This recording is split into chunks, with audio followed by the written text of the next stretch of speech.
ఇప్పుడు వర్షిణి యొక్క వాళ్ళ బ్రదర్ని అడిగి తెలుసుకునే ప్రయత్నం చేద్దాం. మీ పేరేంటండి? నా పేరు శ్రీహర్ష అండి. శ్రీహర్ష, మీకు మీ అక్క మీ చెల్లెలు అవుతుందండి. అంటే మీరే పెద్ద అనమాట? నేనే పెద్దండి. మీరేం చేస్తున్నారు? నేను ప్రస్తుతం ప్రైవేట్ గ్యాస్ కంపెనీలో జాబ్ చేస్తున్నాను. మాల్ పని చేస్తున్నాను దాంట్లో. అయితే తను మా చెల్లి ఒకసారి ఏం జరిగిందంటే టోల్గేట్ దగ్గర కార్ ఆగిపోయిందండి. కార్ ఆగిపోయి రిపేర్ వస్తే మా అన్నయ్య ఇలా వెళ్ళమన్నాడు. మా అన్నయ్యకి పరిచయం అనమాట తను అంతకంటే ముందే. అయితే మా అన్నయ్య వెళ్ళి తన కార్ ఆగిపోయింది తను చూడండి అంటేను, తన కార్ రిపేర్ అవ్వదంటేను తను తీసుకుని మరి ఆడికి వెళ్తారంటేను ఇంటికి తీసుకెళ్ళమన్నాడు. ఇంటికి తీసుకెళ్ళి 2 రోజులు ఉంచాం. 2 రోజులు ఉంచిన తర్వాత తను వెళ్ళిపోయింది. వెళ్ళిపోయినాక మళ్ళా ఒక 10-15 రోజులు ఆగి మళ్ళా వచ్చి ఈసారి మళ్ళీ కార్ రిపేర్ వచ్చింది, విజయవాడలో చేపిస్తున్నానని చెప్పి విజయవాడలో కార్ షోరూమ్కి ఇచ్చింది. షోరూమ్కి ఇచ్చినాక కారు 2 రోజుల్లో రిపేర్ అయిపోయింది. 2 రోజులు రిపేర్ అయిపోయినా కానీ ఎందుకు వెళ్ళలేదో తెలియదు. వెళ్ళకుండా మీరు ఇచ్చే ఆతిథ్యం నాకు బాగా నచ్చింది, నేను ఇక్కడ ఉంటాను, కొన్ని రోజులు ఉండి వెళ్ళిపోతాను, కార్కి స్టిక్కరింగ్ అవి చేపిస్తున్నాను, ఆ స్టిక్కరింగ్ కూడా చేపించుకుని వెళ్ళిపోతాను నేను ఇక్కడే అని చెప్పని మా ఇంట్లోనే ఉంది. ఉన్న ప్రతిరోజు బీరు, సిగరెట్స్, బిర్యానీ ఇవి. ఫస్ట్ ఉన్న 2 రోజులు బాగానే ఉన్నారా లేకపోతే ఫస్ట్ ఉన్న 2 రోజులు మాత్రం బాగానే ఉన్నారండి. అప్పుడు తర్వాత మళ్ళీ రెండోసారి వచ్చినప్పటి నుంచి మాకు తేడా జరిగింది. అలా క్రమంగా ఉంటున్న రోజుల్లో ఒక రోజు ఏం జరిగిందంటే డోర్లు మొత్తం క్లోజ్ చేసి నేను అన్నాను, మీరు తిరిగి ఆడవాళ్ళు కదా, మీకు తోడుగా మా అమ్మని పెడతాను, పెద్ద ఆవిడ కాబట్టి. మీకు అప్పటిదాకా మీ సిస్టర్ ఉండేవాడు? అంతా ఉండి సిస్టర్ గానే ఎవరు ఉండేవాళ్ళు కదండి, ఒకటే ఉండేది. అయితే మా అమ్మని పెడతాను, మీకు పెద్ద ఆవిడ కాబట్టి మీకు తోడుగా ఉండిద్ది, మీకు ఏమైనా కావాలంటే చేసి పెట్టిద్ది అని చెప్పని అన్నాం. లేదు నాకు మీ అమ్మ వద్దు, నాకు మీ చెల్లి కావాలి, మీ చెల్లి అయితే బాగా చురుగ్గా చేసిద్దని చెప్పి మా చెల్లిని పక్కన పెట్టించుకుని ఒక రోజు ఏం జరిగిందంటే రూమ్లో పెట్టుకుని తలుపేసుకుని ఉన్నారు. తలుపేసుకుని మా చెల్లిని ముందు కూర్చోబెట్టించుకుని ఇలా చీలతోటి ఇలా ఈ విధంగా ముద్రలు వేస్తూ చేస్తుందన్నమాట. చేస్తూనే నేను వెళ్ళి సడన్గా తలుపు తెరిచాను. తలుపు చేస్తే నా దగ్గరికి వచ్చి, నువ్వు ఎప్పుడే ఎందుకు వచ్చావు, నువ్వు ఎందుకు వచ్చావు లోపలికి, మేము ఇలా పూజలో ఉంటే మీరు ఎందుకు వచ్చావు అని నా మీద గట్టిగా అరిచింది. నా మీద గట్టేసి అప్పుడు నాకు భయం వేసిపోయింది, టెన్షన్ వేసింది. ఆవిడ ఉన్న అవతారానికి నగ్నంగా ఆవిడ ఉండి అలా ఒంటి నిండా బూడిద పూచుకుని అలా ఉండేసరికి అలా అరిచేసరికి ఇంకా భయం వేసిపోయి నేను అప్పుడు నేర్పిస్తున్నారో మరేమైనా పూజ చేస్తున్నారో నాకైతే తెలియదు. మా సిస్టర్ ఆవిడ ఎదురుగానే కూర్చుని మా చేస్తుంది. మా సిస్టర్ కూడా కళ్ళు కదపట్లేదు, ఏం కదపలేదు, అంత నన్ను అరిచినా కూడా కళ్ళు కదపలేదు. అటంతా ఏదో ట్రాన్స్లో ఆ ముందే అట్లా నుంచి ఉండిపోయింది. అలా ఉండేసరికి నాకు అలా అరిసేసరికి నాకు భయం వేసింది. భయం వేసినాక కాసేపు ఒక 1-2 నిమిషాలు ఆగినాక ఆవిడే బయటకు వచ్చి, ఏం లేదు నాన్న, మేము ఒక చిన్న పూజలో ఉన్నాము, నువ్వు మధ్యలో వచ్చేసరికి నాకు అలా కోపం వచ్చేసింది, ఏమనుకోబాక అని చెప్పని మళ్ళీ నాకు వెళ్ళి ఒక 2 బీర్లను 2 సిగరెట్లు తీసుకురా అని చెప్పని నన్ను మళ్ళీ పంపించేసినాక సర్లే ఏం కాలేదు అనుకున్నాను. అనుకున్న తర్వాత ఓ రోజు ఇలానే జరిగింది. మా చెల్లి అనుకోకుండా ఆవిడ వెళ్ళిపోయింది. ఆవిడ వెళ్ళిపోయినాక మా చెల్లిలో ఉన్నటువంటి మార్పులు వస్తుంది. అంటే మీ చెల్లి ఏమన్నా ఆవిడకి వ్యతిరేకంగా చెప్పిందా, ఈ లోపల ఇట్లా చేస్తుంది ఏం చెప్పిందా? వ్యతిరేకంగా ఏం చెప్పలేదండి ఆవిడ గురించి, కానీ ఉన్నటువంటి మార్పులు రావడం మొదలైంది. మార్పులు ఏ విధంగా అంటే మేము కానీ మా నాన్న కానీ మేము కానీ ఇలా మీద చేసినా కానీ మా మీద సీరియస్ అవడం మొదలుపెట్టింది. మీద చేస్తే తప్పే ఉందండి, దానికి సీరియస్ అవడం ఏంటండి? అంటే ఎప్పుడు కలిసిమెలిసి ఉంటున్నారు కదా, ఎప్పుడైనా కలిసిమెలిసి చిన్నప్పటి నుంచి కలిసిమెలిసి ఊరినే ఇలా భుజాన్ని ఇలా చేస్తాం కదండి, ఆడపిల్ల మీద చేస్తా, అన్నయ్య చేసింది ఏంటి అన్నయ్య అని చెప్పని అడుగుతారు. కానీ ఏంటి చేస్తా వదగా చేస్తున్నాను అని చెప్పి అలా అగ్రెసివ్గా ఫీల్ అవుతుంది ఆ పిల్ల. ఏంది ఇలా మాట్లాడుతుందని చెప్పని అంటేను అంతకుముందు అటువంటి అగ్రెసివ్ కానీ లేకపోతే మిమ్మల్ని దూరంగా పెట్టే ప్రయత్నం కానీ అంతకుముందు చేయలేదు. ఈవిడ వచ్చి మళ్ళీ 2సారి వచ్చి వెళ్ళినాక అలా చేయడం, దూరం పెడతాం చేసినాక ఒక రోజు వచ్చి మళ్ళీ తీసుకెళ్ళిపోయింది వాళ్ళ ఊరు బెల్లంపల్లి తీసుకెళ్ళిపోతే అసలు మమ్మల్ని అడగలేదు, చెప్పా పెట్టకుండా మా చెల్లిని తీసుకుని వెళ్ళిపోయింది. మా చెల్లిని తీసుకెళ్ళిపోతే ఇలా జరిగింది అన్నయ్య అని చెప్పి మా విష్ణు అన్నయ్యకి ఫోన్ చేస్తే అప్పుడు ఆయన హైదరాబాద్లో ఉన్నాడు. హైదరాబాద్లో ఉంటే ఆయన తిండి లేక నిద్ర లేక ఆ పిల్ల కోసం అప్పటికప్పుడు బయలుదేరి బెల్లంపల్లి వెళ్ళి ఆ పిల్లని తీసుకుని ఆటో ఎక్కించుకుంటే ఆటో ఆయన కదలలేదు. ఆ పిల్ల ఏమో మా సొంత అన్నయ్య కాదు అని పెంచాడని చెప్పి అన్నట్టుంది. ఇంకమ్మటి అన్న నాకు ఫోన్ చేసి, యారా ఈ పిల్ల నీకేమైంది అని చెప్పని నన్ను అడిగాడు. నా చెల్లెలు అవుతుందని చెప్పని అన్నాను. నా చెల్లెలు అవుతుందని చెప్పి అప్పుడు ఆటో వాడు విని నేనే మా చెల్లిని తీసుకురమ్మని చూస్తేనే మా అన్నయ్య వచ్చాడని చెప్పిన ఆటో వాడికి నేను చూస్తే అప్పుడు ఆటో వాడు తీసుకుని వచ్చినాక ఆ పిల్లని ఇక్కడికి వచ్చినాక మీకు వీడియో చూసే ఉంటారు, నేను చేతపడి చేస్తానండి, మీకు చూసారు కదా వీడియో. ఆ వీడియోలో అలా చేసింది అన్నమాట రైల్వే స్టేషన్లోనే. అప్పుడు మా అన్న ఇక్కడికి ఇక్కడికి వచ్చినాక స్ట్రేంజ్గా బిహేవ్ చేయడం మళ్ళీ మేము చాలా మందికి చూపించాం. పొన్నూరు ఆంజనేయ స్వామి గుడికి తీసుకెళ్ళాం. గుళ్ళో ఉన్నంతసేపు ప్రశాంతంగా. స్ట్రేంజ్ అంటే మన అగ్రెసివ్గా, తిండి కూడా తినట్లేదు, ఎప్పుడు నిద్రలో ఉంటుంది, ఎక్కువ నిద్ర, తిండి తింటే ఒక గుప్పుడు అన్నమే. ఆ మందు ఉన్న వాళ్ళు ఆ గుప్పుడు అన్నమే తింటారంట. మేము పెన్నూరులో విడిపిస్తారని విని ఆంజనేయ స్వామి గుడికి తీసుకెళ్తే అక్కడ ఎవరు లేరు అని చెప్పని, అంత ఈ పాత రోజుల్లో చేశారని చెప్పని అన్నారు, కానీ ఇప్పుడు ఎవరు లేరని చెప్పని అన్నారు. ఆ గుళ్ళో ఉన్నంతసేపు ప్రశాంతంగా ఉంది ఆ పిల్ల. ఆ గుడి నుంచి మళ్ళీ బయటికి రాగానే మళ్ళీ అగ్రెసివ్గా బిహేవ్ చేయడం, స్ట్రేంజ్గా బిహేవ్ చేయడం మొదలుపెట్టినాక మేము అలా వింటాంగా, మేము ఇలా ఎల్బీ నగర్లో ఉన్నారు, ఒక నాటవాద్యం చేసి ఆయన అని చెప్పని తెలుసుకున్నాం. ఆయన దగ్గరికి వెళ్తే ఆయన కడుపులో మందు ఉంది, ఆ పిల్లకి తలలో లేదు, తలలో ఉంటే మతిమరుపు ఉండిద్ది, ఆ పిల్లకి అన్ని జ్ఞాపకం ఉన్నాయి, ఆ పిల్లకి కడుపులోనే ఉందని చెప్పి ఆయన జస్ట్ ఫోటో చూసి చెప్పారు. ఆయన దగ్గరికి వెళ్ళి ఆ మందు తీసుకొని వస్తే ఆ గోధుమ రంగులో ఉంది మందు. ఆ మందుని పాలలో ఇమ్మన్నారు. పాలలో ఒక రోజు ఇచ్చాం.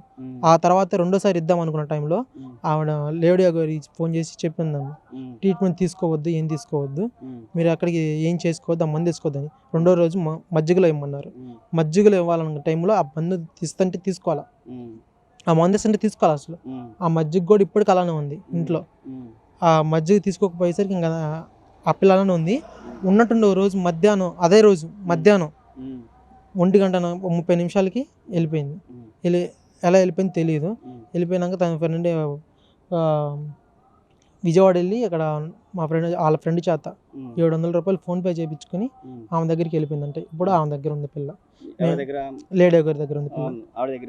లేడీ గారు అంటే లేడీ గారు కాదు, వాడి పేరు అల్లూరి శ్రీనివాస్. వాడి పేరు. వాడటం ఆడా కాదు, మగా కాదు, ట్రాన్స్జెండర్ కాదు. బెల్లంపల్లి దగ్గర కుషనాపల్లి, బెల్లంపల్లి దగ్గర కుషనాపల్లి. వాళ్ళకి మేము ఎప్పుడు వెళ్ళలేదండి, ఒక్కడే వెళ్ళాడు, అది మా అన్నయ్యకి. ఇల్లు కూడా చాలా దరిద్రంగా ఉందండి. అలాంటి చోట ఇంతవరకు మా చెల్లెలు నా కాలికి కానీ, మా నాన్న కాలికి కానీ, మా అమ్మ కాలికి కానీ దండం అనేది పెట్టల. పెంచిన ఆయన మా విష్ణు అనే కాలికి కూడా దండం పెట్టల. పెడితే మాత్రం దేవుడికి పెట్టిద్దేమో కానీ ఇంకెక్కడ దండం పెట్టల.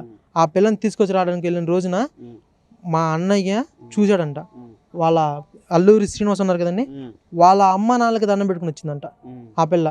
అస్సలు తల దించదు మా చెల్లి. అలాంటి పిల్ల దండం పెట్టిందంట. ఆ మందులో పడి ఆ వశీకరణానికి లోనయ్యి అసంటి పిల్ల. ఇప్పుడు మీ సిస్టర్తో మాట్లాడారా, ఏముంటుంది తను? ఇప్పుడు ఆ మందులో ఒక వశీకరణలో ఉండి నాకు అమ్మ వద్దు, నాన్న వద్దు, నేను ఏమితోనే ఉంటాను అని చెప్పి అంటుందండి. మీరు ఇప్పుడు అంటే మెంటల్గా అంతకుముందు బాగానే ఉందా? మెంటల్గా ఫస్ట్లో బాగానే ఉందండి. మధ్యలో తేడా వస్తే మేము మీకు తణుకులో రాజేష్నాథ్ అగోరి అని తెలుసు, ఆయన దగ్గర జాయిన్ చేసాము. ఆయన దగ్గర జాయిన్ చేసి అక్కడ దీక్ష ఇప్పించాము. అక్కడ నుంచి మెల్లగా స్టేబుల్ అవుతుంది. ఆ టైంలోనే మా నాన్నగారికి పెరాలసిస్ వచ్చి బ్రెయిన్ స్ట్రోక్ వచ్చింది. ఎక్కువ ఆల్కహాల్ తీసుకోవడం వల్ల వచ్చింది. ఆ టైంలో మేము ఆ గురువు గారి దగ్గరికి తీసుకెళ్తే ఆయన అది ఏదో తాయితలాగా ఇచ్చారు, అదొకటి ఇచ్చి కొన్ని మెడిసిన్స్ చెప్పి నాటు వైద్యం చేపించారు. అప్పటి నుంచి మా నాన్నకి నయమైందనమాట. అప్పట్లో నడిచేవాడు కాదు, తెలియదు, ఒక కుంటుతూనే నడిచేవాడు. ఆ కుంటుతూనే ఒంటి మీద బట్టలు సరిగ్గా లేకుండా నడిచేవాడు మా నాన్న. అలాంటి వ్యక్తిని మా నాన్నగారిని మామూలుగా నడిచేటట్టు ఇప్పుడు మీతో మాట్లాడేట్టు చేశారు. అలాంటి వ్యక్తిని అక్కడ తీసుకుని వెళ్ళాం. ఆ పిల్లని కూడా అక్కడ జాయిన్ చేపించి అక్కడే దీక్ష ఇప్పించి ఆయన చేత ఆయన రియల్ అఘోరి.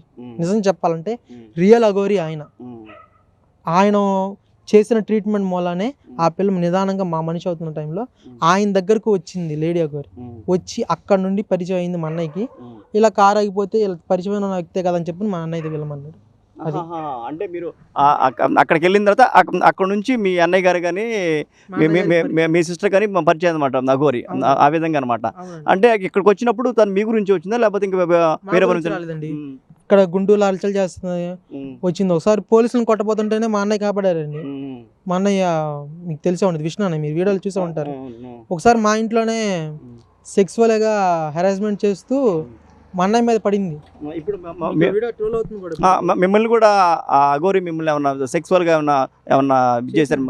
సెక్సువల్గా హెరాస్మెంట్ చేసింది. నీ బొగ్గలు బాగానే అంటూ పగ్గా ముద్దులు పెడుతూ బొగ్గలు కొరుకుతూ నా చేత కాండమ్స్ తీసుకురా అని చెప్పని చెప్పడం, కాండమ్స్ ఏంటమ్మా నేను ఇలాంటి వాడిని కాదమ్మా, మీరు కొంచెం దైవ సమానులు మాకు, మేము అలాంటి ఏం చేయం తీసుకురామని చెప్పని మేము అన్నాం. ఒకరోజు మా చెల్లితో అంటాం, ఒకరోజు ఇటు బాగున్నాయి, ఇటు బొగ్గలు బాగున్నాయి, ఒకరోజు నైట్ నాతో పాటు పడుకోబెట్టించుకుంటానే అని చెప్పని అంది మా చెల్లితో. ఆ రోజు ఇంకా ఆ రోజు నేనంతా నైట్ అంతా ఇంటికి వెళ్ళలేదు, ఇంటికి వెళ్ళకుండానే మా విష్ణు వాళ్ళ ఇంట్లోనే పడుకున్నాను. ఆ రోజు వెళ్ళలేదు మళ్ళీ ఇలా నా మాట అనేసరికి. ఇచ్చేయడం ఏం చేయలేదండి, ముందు మాటలు పడతాం, బొగ్గలు వేయడం, నీ బొగ్గలు బాగున్నాయి. తర్వాత నా దగ్గరికి రాగానే నాకు నీ దగ్గర మూడొచ్చేస్తుందని చెప్పని దూరంగా వెళ్ళిపోవడం మాత్రం జరిగిందండి. అది అట్లా వెళ్ళిపోయేది. సెక్సువల్గా తనకి కావాల్సింది ఆడ మగ అనేది తెలియదు, తనకి సెక్సువల్గా కావాలి, ఆ ఫీలింగ్స్ కావాలి, ఒక సాటిస్ఫాక్షన్ కోసం. ఆడ మగ తేడా లేదు. ఇప్పుడు ఏముందండి, మగాడైతే ఉండాలి కదండి, నాకు అర్థం కాదు, ఉండాల్సిన విషయం ఉండాలి కదా, అదే కదా, ఏముందాడా డౌటేనండి నాకు. ఎందుకంటే ఫస్ట్ 2 రోజులు వచ్చినప్పుడు రూమ్ తలుపులు తెరిచి ఉండేది, కానీ తర్వాత వచ్చింది 7 రోజులు ఉన్నప్పుడు రూమ్ డోర్స్ క్లోజ్ చేసుకునేది. మా చెల్లిని పడుకోబెట్టుకుని అలా ఆ పిల్లని అలా మందు పెట్టి అలా చేయించుకుందేమోనని నాకు డౌటేనండి. ఇంకా ఇలాగే ఇంకో వీడియో ఉంది, అది మాకు ఇంకా చేతికి రాలేదు, అది వచ్చినప్పుడు ఖచ్చితంగా మేము మీడియాకే ఇస్తాము. ఇప్పటికీ నేను దాని గురించి మాట్లాడాలని దలుచుకోలేదు. అంతేనండి. స్టేషన్కి వెళ్ళారు ఈరోజు, ఏమన్నారు పోలీసులు అయితే మేము అఘోరి మీద అసలు కేసు తీసుకోలేము, ఆ పిల్లేమో మేజర్ అని చెబుతుంది, మీకేమో మీ దగ్గర ఏమో మానసికంగా ఉందని చెబుతున్నారు, మీ దగ్గర సర్టిఫికేట్ లేదని చెప్పి అంటున్నారు. మేము నార్మల్ డాక్టర్ దగ్గరికి వెళ్ళలేదు, నాటు వైద్యం అయితే చేయించాము, ఇలా ఎల్బీ నగర్లో ఇలా మానసికంగానే నాటు వైద్యం చేయించాము. నాటు వైద్యానికి ఎటువంటి సర్టిఫికేట్ ఉండదు. సో దానివల్ల మాకు ఇలా ఇప్పుడు ఇబ్బంది అయ్యింది. మేము దయచేసి పోలీసులకు కానీ ఎవరికైనా సరే ప్రేక్షకులకు కానీ అడిగింది ఏంటి, ఒక్కసారి మా అమ్మాయిని మంగళగిరి తీసుకొచ్చి మాకు అప్ప చెబితే మేము గుంటూరులో ఆ రోజు పారిపోయే రోజు మానస హాస్పిటల్లో అపాయింట్మెంట్ తీసుకున్నాము, 6:30 సాయంత్రం 6:30కి అపాయింట్మెంట్ తీసుకున్నాము.